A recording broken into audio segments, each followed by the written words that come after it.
Hello and welcome back to Born to Rant. I'm Brandon, and this week we are here to talk about a science fiction movie that deserves to be held in the same regard as The Matrix. A movie that Roger Ebert loved so much he even agreed to record a commentary track for the DVD. And yet it's a movie I never hear anyone talk about. That's right, today we are talking about how Dark City came to be, why it flopped, and its status as a cult classic 25 plus years later.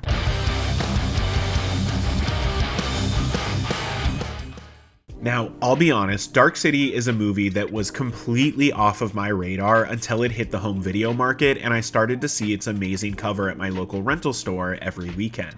Although it probably wasn't until around 2008 or so that I finally rented Dark City, and when I did, I was pretty blown away. I'm pretty sure my first watch through was the theatrical cut, but that was a one-time thing and I've only watched the director's cut since, and despite being a little overly long, I still think that the director's cut is the definitive version of Dark City. And what makes this movie so special, no matter which cut you watch, is the way it looks. You'll be treated to some of the most rich-looking cinematography and practical sets ever put to film. I think this movie looks immaculate. Everything about it captures the filmmaker's intentions of creating a world that feels out of time, out of place, and eerily empty. But before I get too deep into everything that makes Dark City incredible, let's go back and talk about how this movie came to be. The origins of Dark City stretch back to the early 1990s and begin with director Alex Proyas. The idea for the movie began to solidify while he was working on 1994's The Crow, which is another movie that I love and will absolutely make a video about at some point. Maybe I'll even let my patrons decide if I should cover it for Halloween this year or not. But Proyas' early concept focused on the detective noir angle, with a man trying to solve a series of murders where the logic and facts don't align and the detective slowly loses his mind and breaks from reality. Honestly, a really cool concept for a movie and one I would absolutely still watch. But after The Crow wrapped production, Proyas shared the idea with screenwriter Lem Dobbs, and the two worked together on another draft of the script, and eventually David Goyer, who was fresh off of writing Blade, was brought on board to beef up the final shooting script. As for casting, the lead role of John Murdoch went to Rufus Sewell after Dark City's producer Andrew Mason saw him perform in a play in London. Afterward, he got Sewell and Proyas to sit down together and talk about the project, and after reading the script, Sewell signed on to star. As for the casting of Dr. Schreiber, there seems to be a bit of confusion as to how the script ended up with Keifer Sutherland, because the character was originally written to be much older and more distinguished. In fact, in one interview I found, Sutherland said he thought it was sent to him by mistake and was maybe originally supposed to go to his father, Donald Sutherland. However, after reading the script, Sutherland was intrigued and called up Proyas and told him all of the ideas he had about how to possibly play the character, and at that point, Proyas was sold and offered him the part. Jennifer Connelly was brought on as Emma Murdoch, the lounge club singer searching for her missing husband. Connelly fits the role perfectly, and when you watch the director's cut, we even get to hear her sing, but more on that later. When William Hurt read the script for Dark City, he immediately understood the story, so much so that Proyas went on to say that Hurt understood the story better than even he did. And the on-set favorite was apparently Richard O'Brien, who was cast as Mr. Hand. O'Brien is most known for playing Riff Raff in the Rocky Horror Picture Show, and apparently he would break into Rocky Horror lines in between takes to entertain the cast and crew, who were all big fans of the movie. You're away. So with the cast locked in, Dark City went into production in August of 1996 at Fox Studios in Sydney, Australia, the same lot that The Matrix would later use for their filming. Shout out to Australia. I've never been, but I'm dying to go. And let's just get it out of the way. Yes, Dark City and The Matrix have a lot in common. They're both about people questioning their reality, only to discover that their reality has in fact been manufactured. Their protagonists both develop powers that were previously only available to the antagonists, and The Matrix even reused a lot of the same sets from Dark City on their shoot in the same studio 1 year later. Whoa. With a budget of $27 million, the filming of Dark City stretched out until the early months of 1997, and after a lengthy post-production process, Dark City was released into the world on February 27, 1998, where it was met with mixed to positive critical reception. It currently holds a 77% critic score on Rotten Tomatoes and a 66 on Metacritic. However, one critic in particular would go on to champion the movie, and that is Roger Ebert, who not only loved the movie, but recorded recorded a full commentary for Dark City's DVD release, something he did with only 5 other films throughout his career. So what happened? Dark City was just up against tough competition. It made only $5.5 million on its opening weekend and placed 4th at the box office behind Good Will Hunting, The Wedding Singer, and Titanic, which was in the middle of its history-setting theatrical run. Ultimately, Dark City only made back its production budget, earning $27 million worldwide, which is a big disappointment by Hollywood standards. I think ultimately the studio just had no idea how to sell this movie. One thing that really hurt the movie was the fact that there was no consistency to the audience's feedback about what they liked and didn't like about the movie during test screenings. Unfortunately, all of that resulted in a vague trailer where all you get is a lot of on-screen text about how the movie is from the dark imagination of the guy who made The Crow, which clearly was not enough of a draw to get audiences into the theater in 1998. And Hollywood's history is littered with movies like Dark City, movies that were ahead of their time and mismarketed, but then years later they go on to become a cult classic. And with all of that out of the way, I think it's time we dive into Dark City and everything that's made it the cult classic that it's become. And before we start diving too deep into Dark City, I do want to flag that I'm going to be talking about the director's cut and not the theatrical version. The theatrical cut opens with Keifer Sutherland basically explaining the whole plot, which was a stupid studio note, so we're skipping that. And yes, this is your official spoiler warning for a movie that is over 25 years old. The director's cut does also open with Keifer Sutherland, but no narration. His character limps into the light, breathing heavily. He opens his pocket watch to see the time turn to midnight, and then time stops. And we cut to the opening credits. I love the spirals and imagery here, and Trevor Jones's eerie score combined with that imagery does a fantastic job of setting the mysterious tone of Dark City.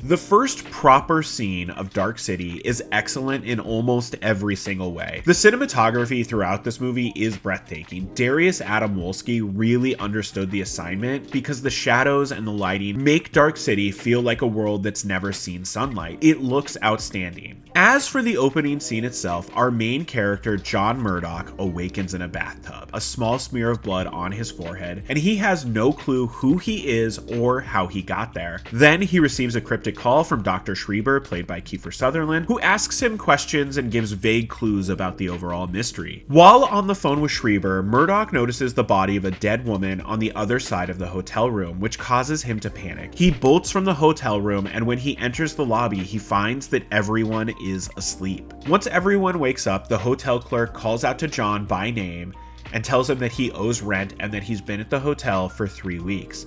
I promise not to call out all of the Matrix parallels moving forward, but I do just have to say, remember how that movie also opens in a hotel, but instead of cops coming to arrest Trinity, we've got the strangers trying to come in to find Murdoch, but since Murdoch has already escaped, they instead find the hotel clerk, and I love that the next time we see a clerk at the hotel, it's a completely different person, but they're saying the exact same lines as the previous clerk, just a really clever little clue into the world we're in. As for our first interaction with the strangers, they're pale as hell, and they dress so strangely with their big jackets and bowler hats. It's clear that they're different than everyone else in this world, and we also see their powers right away. They're strong, they have the ability to make people sleep. Honestly, they've always really reminded me of the gentleman from Buffy. We then cut to our introduction to Jennifer Connelly as Emma Murdoch, who we find singing in a smoky nightclub. And if this isn't a flawless femme fatale introduction, then I don't know what is. The way the shadows peel back to reveal her face as she starts singing is just fantastic. It does an excellent job of setting the tone for our story. It's also really weird to me that the theatrical cut didn't use Connelly's vocals for the singing, but the director's cut does, and her voice sounds amazing here. I have no idea why they would have changed it. Dance with me, make me sway. After leaving the stage, Emma is handed a card for Dr. Schreiber and is told that he is her husband's doctor and he wants to speak with her. We learn that Murdoch and Emma had a fight and that he walked out once he learned she was having an affair, and she hasn't seen him in 3 weeks. Schreiber informs us that he believes John has suffered a full-blown mental breakdown and is in a very dangerous and delicate state. We're then introduced to the late great William Hurt as Inspector Frank Bumstead, who is investigating the death of the woman found in Murdoch's room. And I like that he immediately feels like something is off. The question he asks is, what kind of killer do you think stops to save a dying fish? And I think it just says a lot about how his character thinks about the world. While on the murder scene, we are also introduced to Wolski, who appears to have gone insane investigating this same series of murders. As for John, we get this little scene of him in an automat getting his wallet back and being harassed by cops, but luckily he's saved by the sex worker who brings him back to her place, and the idea here is that Murdoch is testing himself. Can he be alone with this woman and not feel the need to murder her? He realizes pretty quickly he's not a murderer after seeing the woman's daughter and bolting out the door. Once John is alone, he feels compelled to climb up to a Shell Beach billboard, where he finally looks through his wallet and finds clippings about the recent murders that he may or may not have committed. And this is where John has his first conflict with the strangers. This sequence reveals a lot of information about the world of the movie. We learn that John has the ability to tune. We learn that tuning is what the strangers call their psychic abilities. And we see that there is something else inhabiting the bodies of the strangers. And this leads to our reveal of the underground world within the movie where the strangers live. And the sequence underground with the strangers is where the movie really kicks into high gear. We now know that the strangers fully control this world in every way. We know that Dr. Schreiber works for them, and we know that they want Murdoch. And I love how the Council of Strangers looks. It's creepy and cool, and J.J. Abrams definitely ripped this off for the Council of Palpatines in Rise of Skywalker, right? Plus, this giant human face and clock were practically built, and they look incredible and add a lot to the overall epic feel of Dark City. After our introduction to the world of the strangers, we cut back to John waiting for Emma in their apartment, where she tells him what's been going on, and he tells her he doesn't think those memories are real. Then Inspector Bumstead shows up, and we get a fun little chase through the apartment building that ends with Bumstead finding Schreiber's card, where Bumstead is given more of the same lies that Schreiber had just fed to Emma. However, at this point, John has also shown up to Schreiber's, but instead of talking to him, he follows him to this local spa where the strangers show up and interrogate Schreiber. And the big reveal here is that the strangers aren't fans of water. With John just out of their sight, he's able to listen in on their conversation and learn more about himself and this world. We then spend some time with Schreiber and the strangers as they get back to work, continuing their experiments of swapping memories on the people that live in the city. This section of the movie culminates with one of the strangers, Mr. Hand, being injected with Murdoch's memories. The idea here is that with Mr. Hand having Murdoch's memories in mind, they can retrace his steps and follow the clues just like Murdoch is doing. Once they know what he's looking for, they should be able to find him. Once injected, Mr. Hand and the strangers start retracing what they think John's steps would have been. And there's also this really creepy scene with Mr. Hand and the woman from earlier where he kills her to feel closer to Murdoch. Mr. Hand being imprinted with Murdoch's memories leads to two of my favorite moments in the movie. The first is when he approaches Emma, who's sitting on a bench that overlooks the water in the city. And the fact that he even feels comfortable getting so close to the water shows that Mr. Hand is evolving into something different than the strangers. Then the conversation that Mr. Hand and Emma share only furthers this, as the two briefly discuss whether memories are a blessing or a haunting, and Mr. Hand tells her to imagine a world where only a collection of memories exist, no individuality. It's just a really excellent scene that looks incredible and does a great job of pondering the movie's themes. The other great scene with Mr. Hand comes quite a bit later toward the end of the movie when Murdoch tells him that their experiment was flawed from the start. You don't search the mind looking for the soul, you search humanity itself. Once Mr. Hand has been imprinted with Murdoch's memories, we get a lot of story very quickly. John goes looking for Shell Beach only to find that he can't get there, but he runs into Wolski, who tells him he's discovered the way to escape this world and jumps in front of a train. Eventually, Murdoch makes his way to his Uncle Carl, who tries to fill in the lost memories of who Murdoch is and how he grew up. However, Murdoch catches that in a photo, he's supposed to have a massive burn scar on his arm, but he doesn't have that same scar, meaning these photos and slides are just more made up memories. At the same time, Emma and Bumstead find the body of the woman that the strangers killed earlier in an attempt to further frame John. And the main reason I wanted to talk about this scene is because I think that Emma finding the daughter drawing under the bed is one of the most heartbreaking moments in the entire movie. It's simple, and the little girl doesn't say a word, just hands over the drawing, which shows the strangers, not Murdoch, killing her mom. Uncle Carl then calls Emma and tells her that Murdoch is with him, but Murdoch overhears this call and bails immediately. As he's leaving, the clock strikes midnight and everyone across the city falls asleep. We are then treated to these really wonderful shots of the city transforming and reshaping itself. As the city continues to change, more strangers arrive, and this excellent chase sequence throughout the city unfolds as the buildings are growing and shrinking and moving. It's a total visual spectacle, I'm not gonna lie. However, the chase leads to Emma and Bumstead arriving in the nick of time to save Murdoch, who jumps in the back of their car. We then cut to an interrogation where Murdoch is able to easily convince Bumstead that things are not what they seem. The two decide to join up right as the strangers arrive at the precinct, and the two escape and go to find Schreiber, believing he has more answers than he'd initially let on. Once they find and kidnap Schreiber, they find out that the strangers are part of a dying race who are experimenting on humans in an attempt to find the soul in hopes that it will be the key to saving their race. Schreiber explains how everything works and where the strangers hide. He explains his role and how he was forced to join them and how they keep him enslaved. All of this leads to Schreiber taking them to what Murdoch and Bumstead believe will be Shell Beach. However, when they arrive, they find only a painting of the Shell Beach postcard on a black brick wall. Like two good protagonists though, Murdoch and Bumstead immediately start using whatever they can to dismantle the wall. And once they do, it's revealed that they are in space. This is when the strangers show up, and after a quick scuffle, both Bumstead and one of the strangers fall into the void of space, and sadly, this is the end of Bumstead. But we do get this very cool shot of the dark city floating in the void of space. Once Bumstead is gone, the strangers capture Emma as a way to finally bring John in, which leads to the conclusion of the movie. Once we're in the strangers' subterranean lair, there is a lot of exposition about what happens next. The strangers believe that Murdoch is the next step in their evolutionary ladder, so their plan is to imprint him with their collective memories. However, Schreiber is 10 steps ahead of them and injects Murdoch with a special memory he crafted himself, one that would give Murdoch a lifetime of experience of using his tuning powers, making him more powerful than any of the other strangers. And I personally love this little montage of Sutherland popping up throughout all of Murdoch's memories. It's just a fun, bright little montage in a movie that is very dark. Once John is awake, we get a very Akira-inspired finale that sees John and Mr. Book having a psychic fight to the death. John wins the fight and destroys all of the strangers. However, once things settle down, he realizes that Emma has been imprinted with new memories and is now someone named Anna. So with his new powers fully working, John decides to make some changes to the world, including positioning it towards the closest star so that Dark City will have sunlight for the first time ever.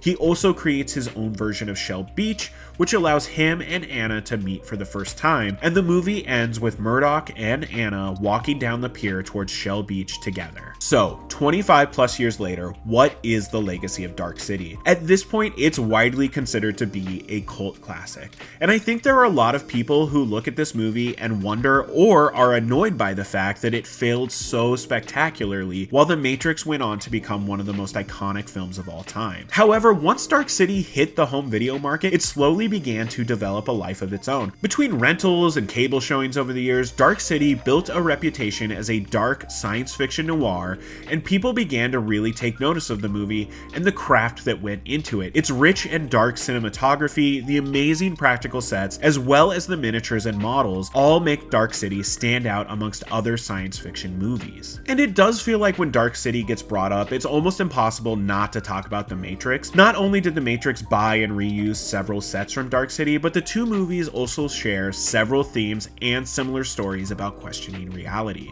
And the simple truth is that it is the action of The Matrix that made it the bigger movie. Also, if I'm being honest, I think The Matrix has a stronger screenplay. Not that the screenplay for Dark City is bad by any means, but the real legacy of Dark City isn't its connection to The Matrix, it's the craft of the filmmaking. Alex Proyas had a vision coming into this movie, and cinematographer Dariusz Wolski and production designer Patrick Tatopoulos absolutely helped him bring this world to life. But let me know in the comments, do you love Dark City? How do you think it stacks up against The Matrix? If you've made it this far into the video, thank you. A special shout out to all of my amazing patrons who helped produce this video. Your support keeps this channel alive. If you'd like to join them and get your name in the credits as an executive producer or producer, you can find the link to my Patreon in the description below. And as a reminder, Born to Rant is a completely independent channel, and I use absolutely no AI in the making of my videos, so please don't forget to like, subscribe, and turn on notifications. We release new videos covering all of your childhood favorites every Thursday at 7 a.m. Pacific time. Okay, thank you, bye bye.